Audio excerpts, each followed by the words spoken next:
जी एक बात और बताएं। माँ ने कहा बताओ। जब मैं पिताजी के पास गया ना वहाँ, तो पिताजी ने उठा करके मुझे गोद में बिठा लिया, लेकिन पिताजी ने जैसे गोद में उठाया ना माँ, मौसी ने धक्का दे करके बाहर भगा दिया माँ।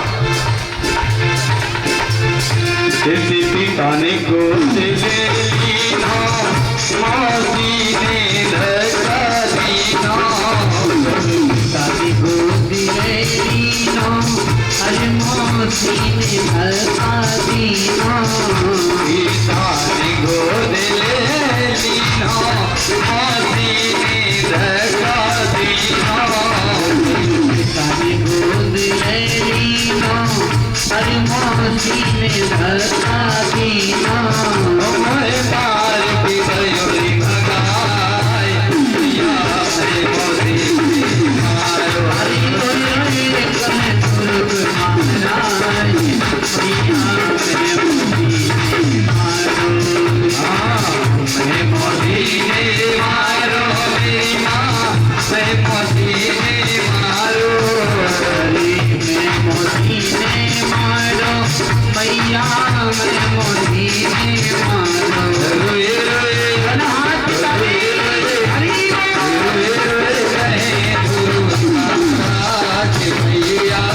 मैं मौसी ने मारो। रोए रोए कहे ध्रुव महाराज, मैया मैं मौसी ने मारो। रोए रोए कहे ध्रुव महाराज, मैया मैं मौसी ने मारो। रोए रोए कहे ध्रुव महाराज, मैया मैं मौसी ने मारो। मैया मैं मौसी ने मारो, मैया मैं मौसी ने मारो। बोलिए ध्रुव जी महाराज की जय। जय श्री ध्रुव जी महाराज आए, आकर के मैया को रो करके सारी बात बताने लगे। मैया मौसी ने बहुत मारा। माँ ने कहा पुत्र कोई बात नहीं। अरे माँ यदि मारती है ना तो पुत्र का जीवन संवर जाता है, और पिता यदि फटकार लगाता है ना तो पुत्र का जीवन बदल जाता है। इसलिए माँ की मार को कष्ट में मत मानो। लेकिन माँ मैंने तो कोई गलती ही नहीं करी, मैं तो केवल पिताश्री की गोद में जाकर के बैठा था। माँ ने कहा इस पिता की गोद में बैठने से क्या होगा पुत्र? संसार के पिता की गोद में बैठ करके वो सुख मिलने वाला नहीं है जो परम पिता परमात्मा की गोद में बैठने से तुम्हें मिल जाएगा। बैठना है तो परम पिता परमात्मा की गोद में जाकर के बैठो। ये परम पिता परमात्मा कौन होते हैं माँ? भगवान होते हैं। कहाँ मिलते हैं पुत्र? इनका दर्शन होना इतनी आसान बात नहीं।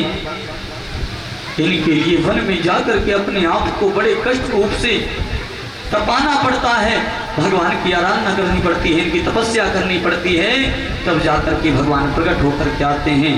और फिर इच्छा अनुसार वरदान जो व्यक्ति चाहता है वो दे करके उसकी इच्छा पूर्ण कर देते हैं। आज 5 वर्ष के बालक ध्रुव ने मन में इस प्रकार का संकल्प ले लिया, यदि बैठेंगे तो परम पिता परमात्मा की गोद में ही बैठेंगे। नंगे पग मैया को बिना बताए ध्रुव जी महाराज वन के मार्ग को पकड़ के वन की ओर जाने लगे।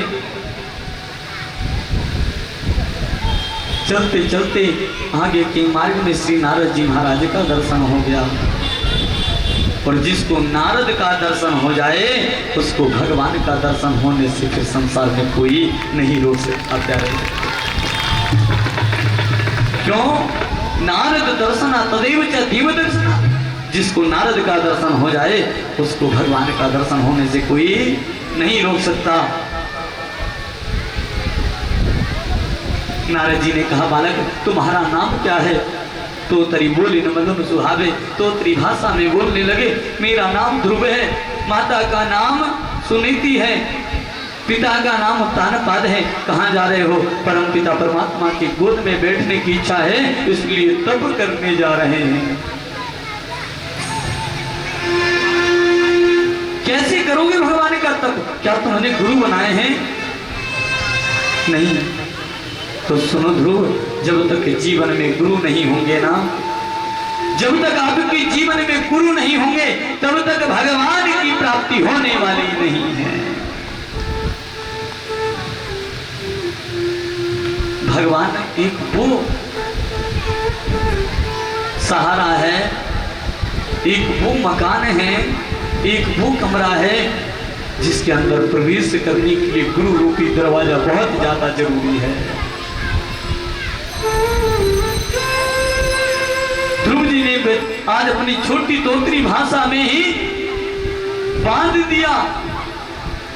नारद जी महाराज को कहने लगे, मुझे तो मालूम ही नहीं था कि बिना गुरु के भगवान की प्राप्ति नहीं होती। और नारद जी, इस बात का ज्ञान मुझे आपसे हुआ है, और यानी जिस बात का ज्ञान सामने वाले व्यक्ति से हो जाए उसे अपना गुरु मान लेना चाहिए। मैं आपको अपना गुरु मानता हूँ, आप मुझे दीक्षा दीजिए।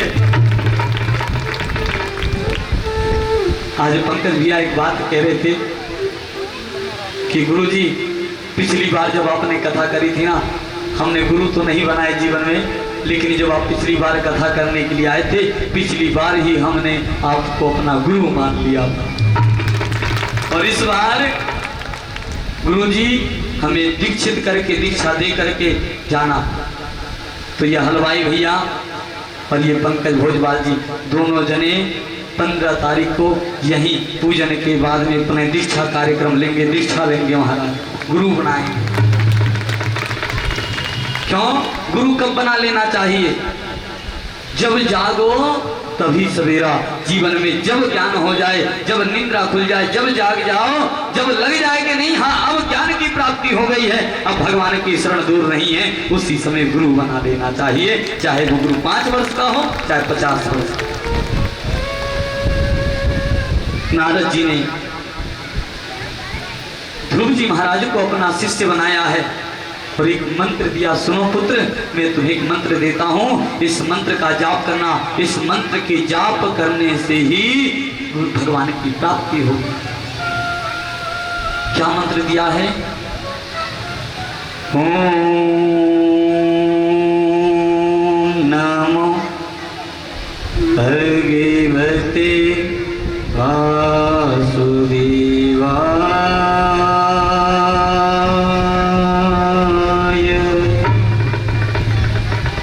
ओम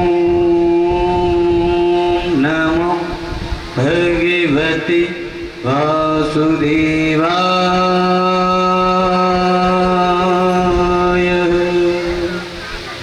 इस मंत्र को आज दान में दिया है ध्रुव जी महाराज को। जाओ वन में जा करके इस मंत्र का जाप करना, भगवान की प्राप्ति हो जाएगी। ध्रुव जी महाराज इस मंत्र को लेकर के गुनगुनाते हुए जा रहे हैं, कहीं गुरु जी का दिया हुआ मंत्र ना भूल जाऊं।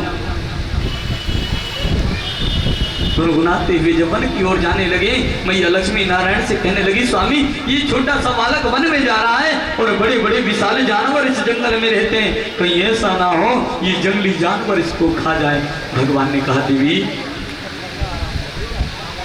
अरे जिसका स्वयं मैं रक्षक बन जाता हूँ उसका कोई कुछ नहीं बिगाड़ पाता, और ये तो साक्षात मेरा ही पुत्र है, इसका तो कोई बाल भी बाका नहीं कर पाएगा।